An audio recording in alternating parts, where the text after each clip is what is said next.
Olá, bem-vindos de volta. Para quem ainda não me conhece, meu nome é Clarice Oliveira e a gente está aqui para conversar um pouquinho sobre o direito administrativo. Hoje a gente vai falar um pouco sobre o regime jurídico administrativo. E o que é isso? Quando a gente fala em regime jurídico administrativo, a gente está falando basicamente sobre o regime jurídico a que se submete a administração pública como um todo. A administração pública ela tem uma série de prerrogativas e também uma série de proibições que os particulares normais não têm. Então, basicamente, não tem como a administração pública também se submeter ao mesmo regime jurídico que a gente submete. Então, ela tem um regime jurídico específico, onde vão incidir tantos princípios quanto regras específicos para a realidade que a administração tem. Então, vamos lá. Quando a gente fala em regime jurídico administrativo, a gente vai estar falando na incidência de princípios e regras específicas. Como início, assim, a gente vai fazer uma diferenciação entre regras e princípios. Qual que é a diferença? Tem diferença? Tem diferença sim. Quando a gente vê a classificação de normas jurídicas como um todo, as normas jurídicas de uma forma global, elas são um gênero, do qual a gente vai ter como espécie tanto as regras quanto os princípios. Qual a diferença entre os dois? Quando a gente fala em regra, a gente está falando em uma norma jurídica que vai sedimentar, que vai ali solidificar uma situação específica. A gente vai ter uma incidência sobre um caso concreto, uma norma jurídica que é de mais fácil interpretação, porque ela é mais direta. E quando a gente tiver ali, por exemplo, um conflito aparente entre regras, como que a gente vai solucionar isso? Qual regra que eu vou aplicar no caso concreto? Eu necessariamente vou ter que derrogar uma regra, vou ter que tirar uma regra de cena para que a outra funcione, para que a outra possa ser imposta. Agora, quando a gente fala em princípios, a gente está falando numa norma jurídica de um caráter mais amplo, de um caráter um pouco mais genérico, que vai ali dizer respeito a não vai tratar um caso específico, mas vai poder tratar de vários casos diferentes, de várias situações genéricas, assim, situações hipotéticas. E, basicamente, quando a gente fala em princípios, se a gente tiver, por exemplo, um conflito entre os princípios, a gente não vai falar em derrogação de um princípio, a gente vai falar em ponderação dos princípios. Pode ser que, num caso concreto, a gente tenha dois princípios incidindo, e não necessariamente um tenha que deixar de existir para que o outro exista. A gente pode citar, por exemplo, um exemplo, basicamente, de um servidor público. Vamos pensar lá um servidor público que ocupa um cargo público desde 1976, portanto, antes da Constituição de 88. Quando ele passou a ocupar esse cargo público, não era necessário concurso público. Então, ele foi admitido por algum outro meio, uma contratação direta, seja qual for. Com o advento da Constituição de 88, o concurso público passa a ser obrigatório para todos os cargos efetivos. Então, quando a gente pensar ali no princípio da legalidade, a letra da lei da Constituição fala: para que você ingresse em um cargo público, você precisa ser aprovado em um concurso público. É o princípio da legalidade regendo aquilo ali. Mas, ao mesmo tempo, a gente tem um funcionário que está naquele cargo há anos, que vem exercendo um bom trabalho e que traz bons resultados, enfim, tem uma situação consolidada ali. Para reger esse caso desse funcionário, a gente tem o princípio da segurança jurídica. Ele traz um papel para a sociedade, ele tem um papel que ele acreditou que está entrando, e ele de fato estava entrando naquele cargo de uma forma correta quando ele entrou. Então, a gente tem dois princípios aí para serem ponderados. Nesse caso, não é que a gente vai afastar a legalidade ou que a gente vai afastar a segurança jurídica. A gente vai aplicar os dois de uma forma mais equilibrada. E, basicamente, quando a gente falar de regime jurídico administrativo, nessa aula a gente vai focar nos princípios. Então, vamos lá, vamos começando. É só ainda como alguns conceitos fundamentais, a gente vai falar que os princípios, eles têm uma tridimensionalidade, eles têm basicamente três funções principais. Os princípios, eles vão consagrar valores fundamentais do sistema jurídico. Então, tem ali os princípios que vão trazer valores fundamentais, como, por exemplo, a moralidade, a impessoalidade, a legalidade, são valores que a Constituição se baseia neles. A gente também tem como função dos princípios a orientação a aplicação do ordenamento. Eles trazem, como os preceitos deles são mais genéricos, eles trazem uma orientação em geral, basicamente. Tipo, como que eu vou aplicar, por exemplo, uma norma da lei de licitação? Eu vou me basear nos princípios da impessoalidade, da moralidade, da eficiência, para ver ali se aquela norma faz sentido naquele caso. E também os princípios suplementam as demais fontes do direito. Quando eu tenho ali um caso que em tese não tem resposta, que em tese eu não tenho uma norma jurídica falando, olha, é assim, aplica isso, a gente vai usar os princípios para interpretar aquele caso, para poder suplementar de alguma forma aquele caso.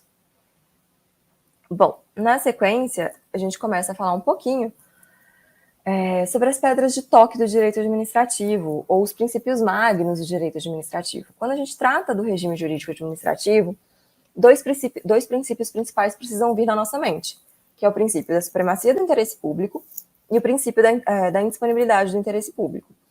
A gente tem um autor muito consagrado na doutrina administrativa, que é o Celso Antônio Bandeira de Mello, e ele traz essa nomenclatura pedras de toque do direito administrativo. Basicamente são dois princípios magnos, superiores, enfim, que vão ajudar na aplicação dos demais. Quando a gente fala em supremacia do interesse público, a gente está analisando basicamente o interesse público em contrapartida com o interesse do particular. Quando a gente olha esses dois interesses, a gente não vai estar partindo de um olhar horizontal. A gente não está olhando os dois do mesmo degrau, digamos assim. Quando a gente fala em interesse público, o interesse público está num degrau acima do interesse particular ali. E tem um motivo para isso. Quando a gente fala em interesse público, a gente está falando de um interesse de uma coletividade, desculpa. Então, não faria sentido, de um lado, eu ter que abrir mão do interesse daquela coletividade para o interesse de um particular. O bem jurídico ali não seria proporcional, não seria equilibrado. Então, quando a gente fala de regras que se aplicam à administração pública, de administração pública como um todo, a gente vai falar em aplicação do princípio da supremacia do interesse público. Quando a gente olha essa forma de analisar a relação do particular com a administração pública, a gente vai pensar sempre num prédio, sempre numa relação verticalizada. A administração sempre vai estar ali nos andares de cima. Basicamente, como exemplo que a gente vai falar sobre a supremacia do interesse público, é que a administração ela tem algumas prerrogativas em relação aos particulares.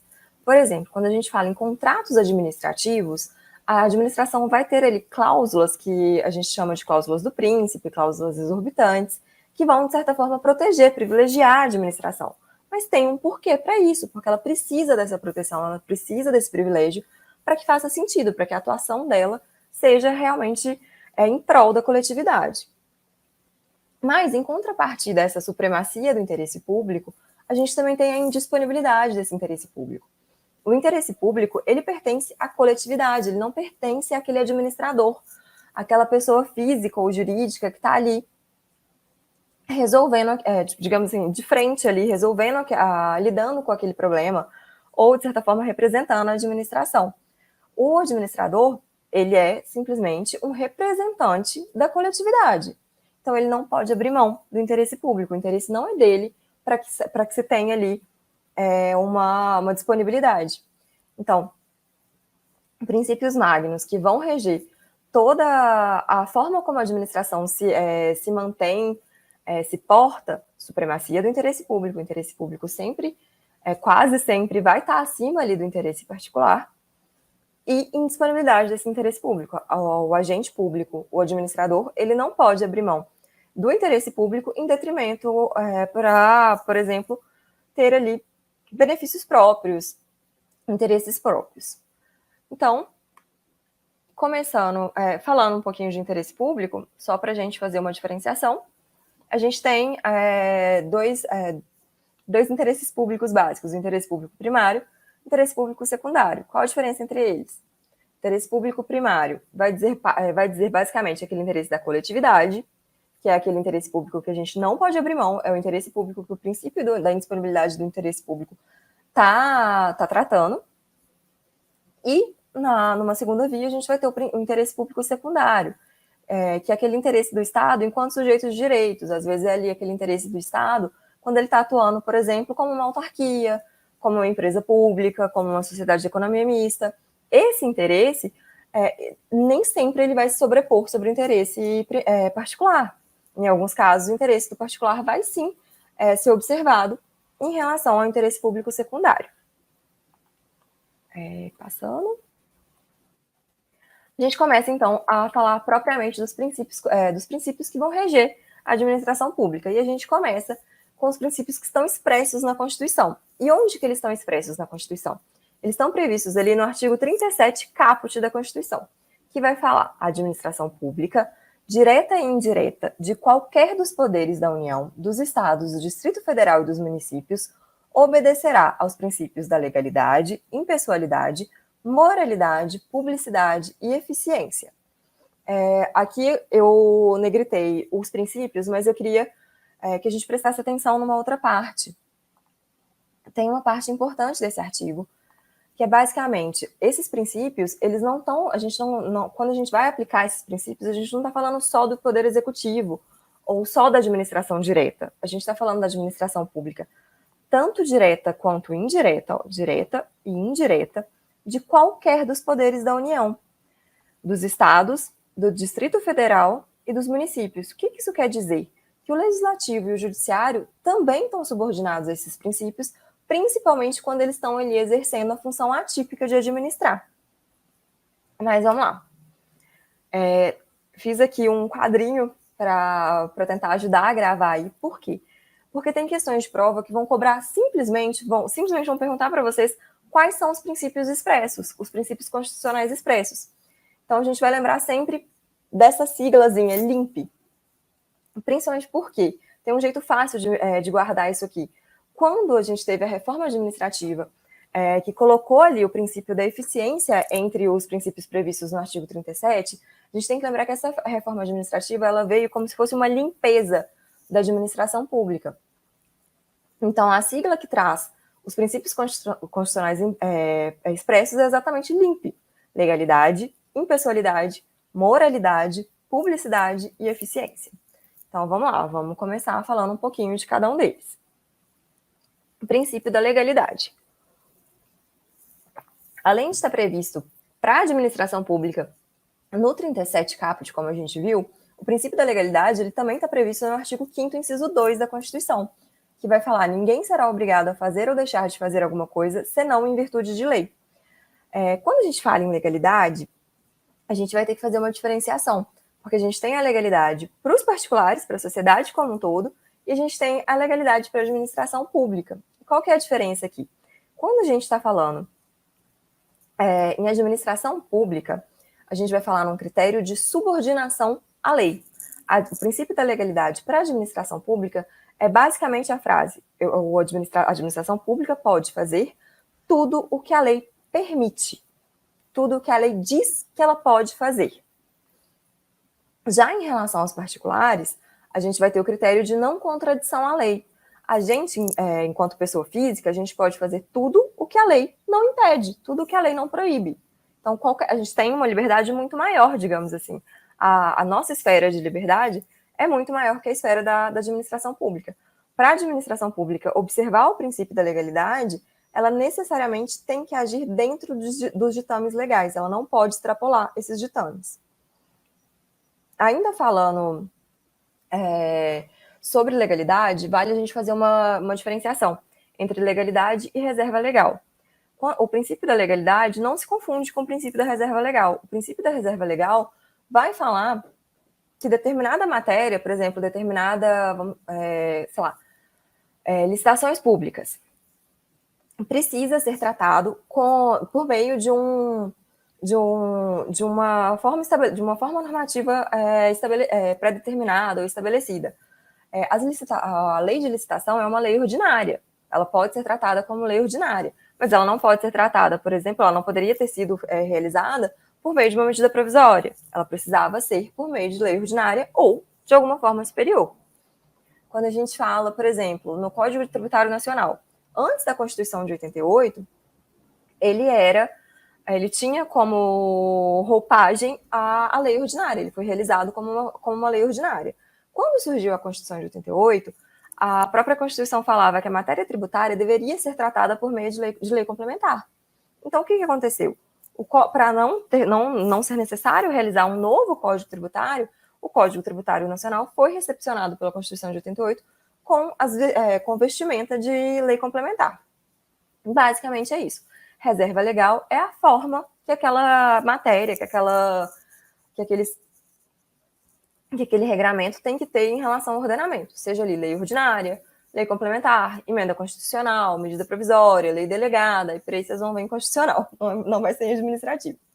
Mas, basicamente isso. Quando a gente fala em legalidade, o administrador tem que ele somente pode atuar conforme determina a lei de uma forma ampla, obviamente, né? Não necessariamente só conforme a Constituição ou conforme algum código. E, por fim, só para terminar, a gente vai fazer uma diferenciaçãozinha também entre legalidade estrita, legitimidade e juridicidade. Basicamente, gente, a gente vai ter, tipo, um aumento. Ó. Aqui vai ser o menos e a gente vai caminhando para o mais. Legalidade estrita é a atuação do administrador vinculada aos limites estabelecidos pela lei. Basicamente, a lei fala, por exemplo, o cargo público somente pode ser investido por meio de concurso público. Legalidade estrita. Legitimidade. A atuação do administrador vai estar vinculada não apenas aos limites estabelecidos pela lei, mas também observando a moralidade e a finalidade pública.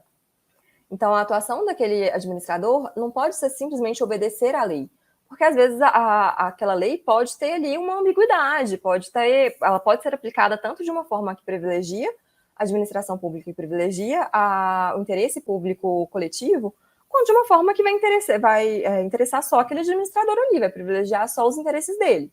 Então, não, aquele administrador ele também tem que olhar a moralidade e a finalidade pública daquilo ali. Quando eu vou abrir um concurso público, eu não posso colocar ali limites exagerados que permitam que somente aquela pessoa que eu quero que esteja naquele cargo entre efetivamente para aquele cargo. E, por fim, juridicidade, que vai ser a atuação do administrador vinculada aos limites estabelecidos pelo ordenamento jurídico como um todo. Não só as regras, não só a lei de forma estrita, mas aos princípios, aos entendimentos consolidados pelos tribunais, pela própria administração, enfim, de uma forma mais ampla. Perdão. Na sequência, a gente vai falar um pouquinho sobre o princípio da impessoalidade.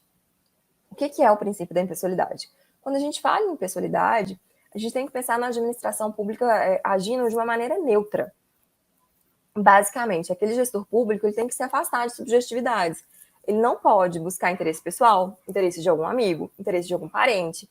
Ele não pode tentar, tipo assim, olha, detesto aquela pessoa, então eu vou fazer uma lei para prejudicar ela. Eu vou criar aqui um ato administrativo para que ela não possa entrar naquele lugar em tal hora, porque eu sei que ela vai ficar muito brava com isso. Não.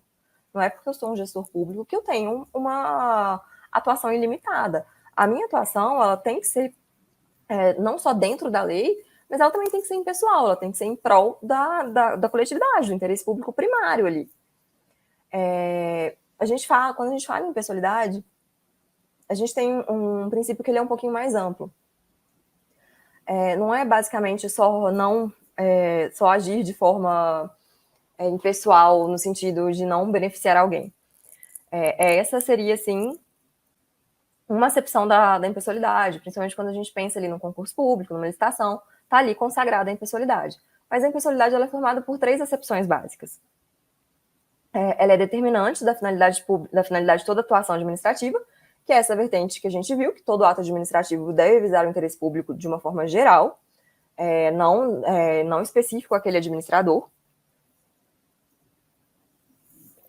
mas também no sentido de vedação que aquele agente público se valha das atividades desenvolvidas pela administração para obter promoção pessoal. Por exemplo, eu uso ali de uma obra pública para fazer minha campanha, para que nas próximas eleições eu ganhe mais votos, ou, por exemplo, para incentivar uma empresa que seja da minha esposa, do meu marido, da minha irmã, enfim, até minha também, de alguma forma. Eu não posso simplesmente pegar uma obra pública, por exemplo, estou construindo um hospital, e chamar, falar assim, olha, o Hospital Clarice Oliveira. Achei super legal, meu nome é lindo ali em cima, olha, fui eu que fiz.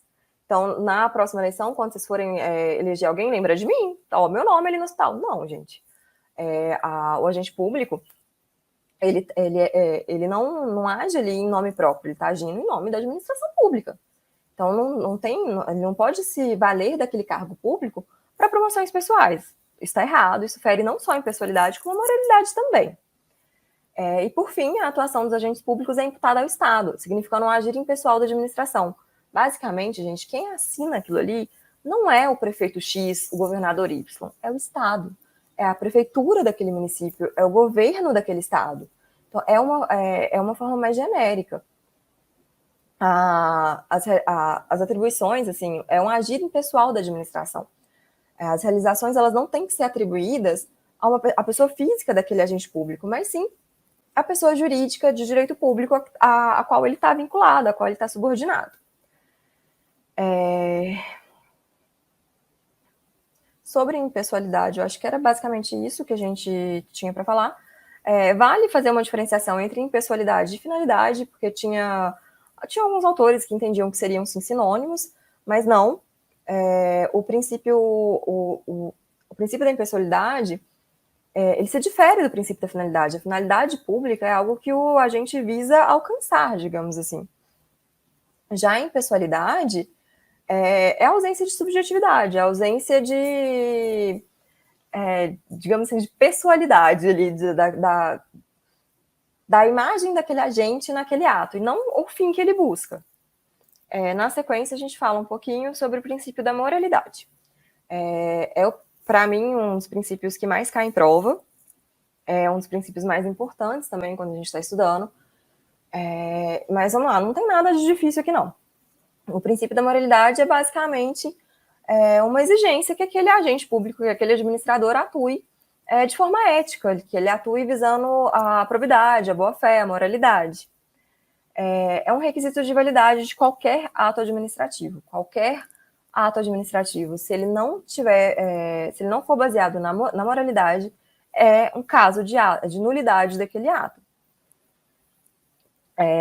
Lembrando também que a moral administrativa ela está ligada à ideia de probidade de boa-fé, e que para a verificação dessa moralidade a gente vai atentar a critérios objetivos, a gente não vai olhar a opinião daquele agente, mas a forma como ele se postou, que ele efetivamente agiu. E lembrando que a probidade administrativa, a gente tem ali a lei de improbidade, a probidade é sim uma espécie de moralidade. Quando a gente trata do princípio da moralidade, gente, não tem como a gente fugir do nepotismo. Então, vamos lá. Vamos começar pela súmula vinculante número 13. A nomeação de cônjuge, companheiro, vamos até marcar. Cônjuge, companheiro, parente, em linha reta, colateral ou por afinidade, até o terceiro grau, inclusive, logo o terceiro grau também está incluído. Eita, peraí. Não sei apagar isso, gente, vai ficar aí mesmo. Da autoridade nomeante ou servidor da mesma pessoa jurídica investido em cargo de direção, chefia ou assessoramento para exercício de cargo em comissão ou confiança ou ainda de função gratificada na administração pública, direta e indireta de qualquer dos poderes, compreendido o ajuste mediante designações recíprocas, viola a Constituição Federal. O que a gente vai gravar inicialmente dessa súmula? Cônjuge, companheiro, parente, esse parente tanto em linha reta, basicamente pai, mãe, filho e filha, colateral, irmãos e tios, primos também, afinidade, sogro, sogra, cunhado, até o terceiro grau. Até o terceiro grau, por exemplo, se eu tenho na linha reta filho, neto, bisneto. E por aí vai, na linha colateral, na linha afinidade também. Se eu tenho um servidor investido num cargo, se eu estou investido ali num cargo de direção, de chefia ou de assessoramento, e eu quero nomear seja meu cônjuge, meu companheiro, algum tipo de parente, até o terceiro grau, para um cargo de confiança ou para uma função gratificada, eu não posso, eu sou vedado.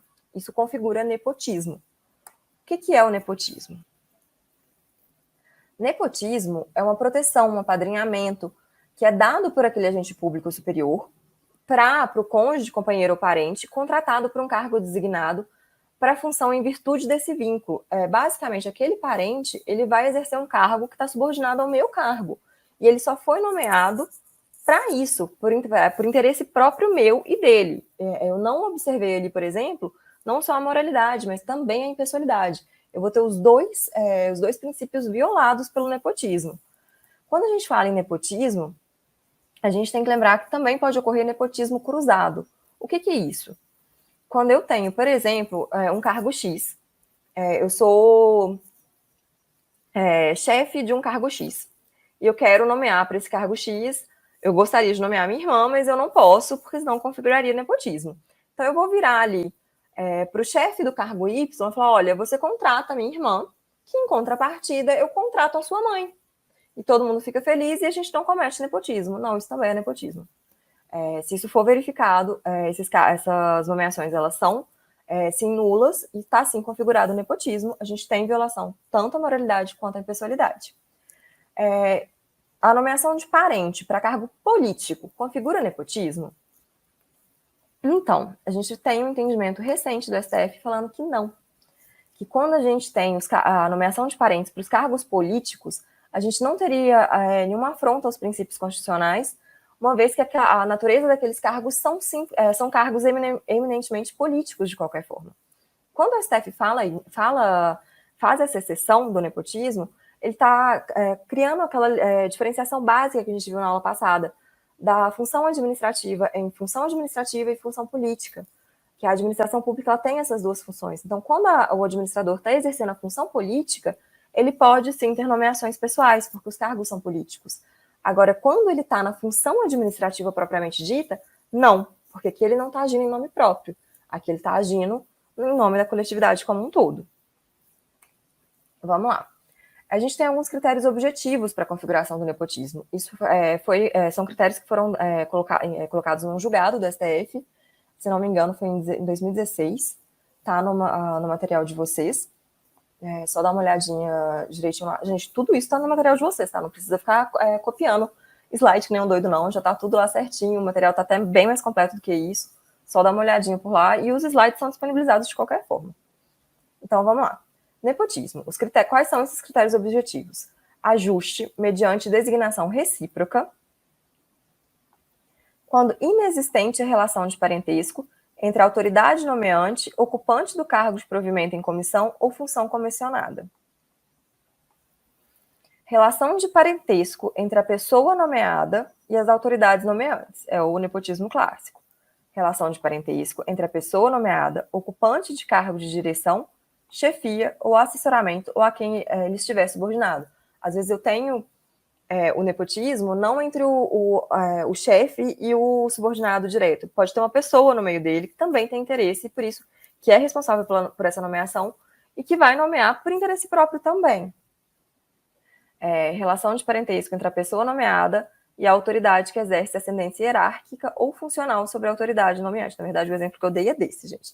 A relação de parentesco entre a pessoa nomeada e o ocupante de cargo de direção, chefia ou assessoramento a quem estiver subordinado pode ser dentro dos próprios campos da administração pública. Tipo, eu já tenho digamos assim, um funcionário público que não seja ali efetivo, e eu tenho ali um cargo que tem interesse, a pessoa foi nomeada para aquele cargo e eu vou puxar aquilo ali. Também, vou puxar uma pessoa que já é servidor público. Também é nepotismo.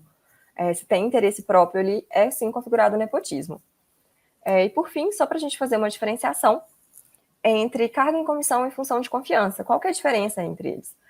Todos dois estão previstos na Constituição, todos dois servem para a configuração do nepotismo, mas quando a gente fala em cargo em comissão, o que antes a gente chamava de cargo de confiança, são cargos de direção, chefia e assessoramento, que vão poder ser exercidos por qualquer pessoa. A diferença básica está aqui, ó, qualquer pessoa, desde que atendidas ali aquelas condições mínimas.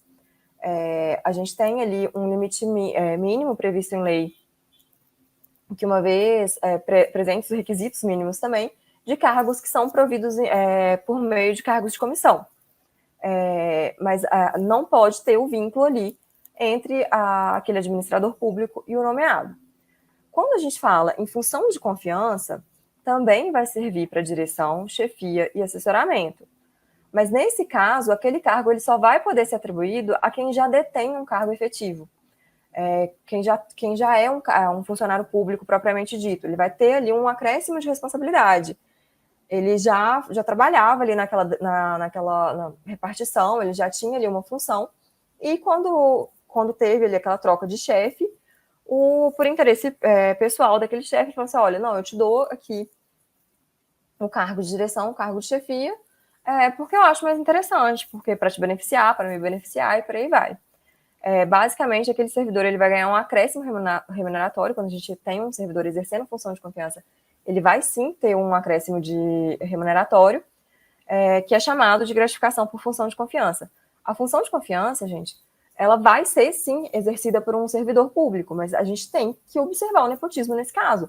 Não pode ser parente meu, a não ser, obviamente, que a gente esteja falando de cargos públicos que foram preenchidos por meio de concursos públicos e que estão separados ali, que não tem nenhum vínculo com o outro. Eu tenho ali, tipo, um juiz que tipo, sei lá, que é irmão de um promotor, que é irmão de um assessor, enfim. E ambos ingressaram no concurso público de forma correta. Se não tem interesse, não tem nenhum interesse subjetivo ali, não está caracterizado o nepotismo.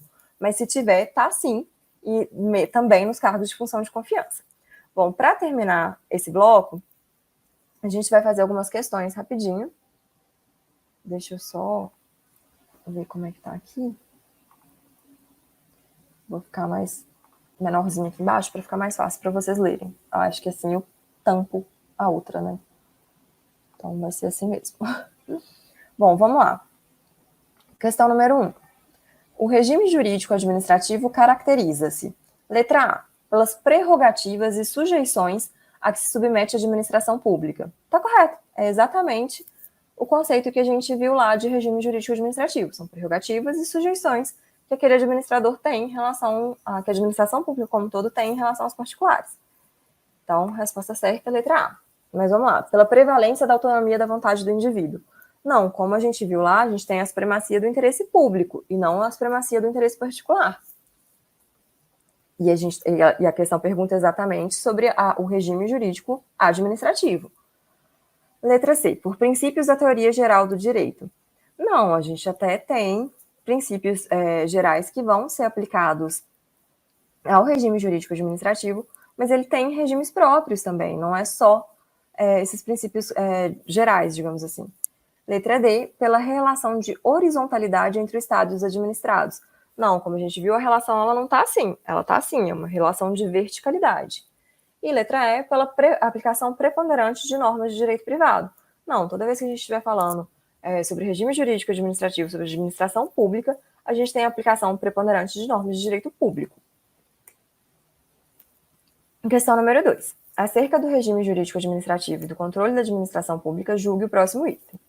A administração possui prerrogativas não extensíveis às relações privadas, mas sua liberdade de ação encontra-se sujeita a maiores restrições se comparada a dos praticados por particulares em suas relações. Está correto, é exatamente o conceito de regime jurídico administrativo. Questão número 3. A respeito dos princípios da administração pública, de noções de organização administrativa e da administração direta e indireta, julgue o item que se segue. O princípio da impessoalidade está diretamente relacionado à obrigação de que a autoridade pública não dispense os preceitos éticos os quais devem estar presentes em sua conduta. Gente, isso aqui é uma pegadinha. E questão de prova adora fazer isso. Eles vão citar um princípio e colocar o conceito de outro. Aqui, a gente não está falando de impessoalidade. Esse princípio existe, mas é o princípio da moralidade. Quando a gente fala em preceito ético, em boa-fé, a gente está falando de moralidade, a gente não está falando de impessoalidade. Então, está errado. Questão número 4. Associa-se de forma mais apropriada à ideia de probidade e boa-fé o princípio da... Exatamente a questão anterior. Qual o princípio que está mais associado à boa-fé e à probidade? É o princípio da legalidade? Não. O princípio da legalidade é ali o que está disposto em lei. Impessoalidade? Então, impessoalidade é o agente não agir de forma subjetiva, ele agir de forma impessoal, em prol da coletividade, sem prerrogativas, sem benefícios próprios. Publicidade? Não, publicidade é a necessidade dos atos administrativos serem conhecidos pelos administrados, terem a possibilidade de conhecimento. E sim, moralidade administrativa é a resposta, o princípio da moralidade está sempre baseado em boa-fé e em os conceitos de probidade. Eficiência, a gente vai ver no próximo bloco, está relacionado ao usar os melhores mecanismos de forma mais eficiente, de forma mais rápida, mais célere, para dar resposta àquela situação. Então, não, resposta à letra D, moralidade administrativa. E, por fim, questão número 5, acerca da administração pública e de seus princípios, julgue os próximos itens. Contraria o princípio da moralidade o servidor público que nomeie o seu sobrinho para um cargo em comissão subordinado. Contraria, né, gente? A gente está falando aqui do nepotismo. A gente está falando de um servidor público que vai nomear o sobrinho para um cargo em comissão que está subordinado a ele. Exatamente isso, o conceito de nepotismo. Então, contraria, sim, o princípio da moralidade. Bom, gente, o que eu tinha para conversar com vocês nesse bloco era isso. A gente acabou passando um pouquinho. A gente volta no próximo bloco para terminar de ver os princípios constitucionais expressos e também para ver alguns outros princípios que são, sim, aplicáveis ao regime jurídico administrativo. Muito obrigada, a gente se vê daqui a pouco. Você acaba de assistir a uma aula, uma parte das muitas aulas que nós temos aqui no curso preparatório Gabaritando Prefeitura de Belo Horizonte para o cargo de agente de execução governamental. Bom, e nós montamos o curso online preparatório com o intuito, claro, de você ter a melhor jornada rumo à aprovação. Eu quero aproveitar e mostrar quais são as vantagens do nosso curso. Se você assistiu a aula até aqui, é porque gostou, não é verdade? Então continua, porque o recado é muito importante para você que deseja ser aprovado nesse concurso. Olha só, pessoal, montamos o curso online preparatório, Gabaritando Prefeitura de BH, para o cargo de agente de execução governamental, em que você vai ter essas vantagens aqui do curso. Ó. Primeiro lugar, acesso imediato. No momento que você adquirir o curso preparatório, você recebe no seu e-mail os dados de acesso e já começa a navegar com a gente imediatamente, tá? Acesso ilimitado. O curso vai ficar válido para você durante 1 ano. Olha que maravilha. Ok? Isso é bacana, por quê? Porque o curso acaba servindo de base para outros concursos. Você terá teoria e questões comentadas. Centenas de questões comentadas aí pelos nossos professores. No decorrer das aulas, que o nosso foco aqui são aulas em vídeo, os professores, além de trazer a teoria da matéria, também resolvem questões relacionadas àquele tema, àquele assunto que ele acabou de explicar. Isso te ajuda no quê? Na retenção da informação, na memorização. Além disso, você também terá o material em PDF das aulas, porque nós transformamos os slides dos professores em material para ficar disponível para você. Ok? Maravilha? Porque tem aluno que gosta de ter o material em PDF, tem aluno que prefere ter um cadernão, né? E anotar tudo, todas as informações ali do vídeo e depois, claro, fazer uma leitura daquilo como uma revisão, tá certo? Bom, promoção especial de lançamento, hein, galera? Olha só, valor de lançamento de R$ 497 por apenas R$ 297 ou 12 vezes de R$ 29,65. Ou seja, você economizando um pouquinho por mês, você consegue adquirir o seu curso online preparatório, tudo organizado, de acordo com o que você precisa para ser aprovado no concurso.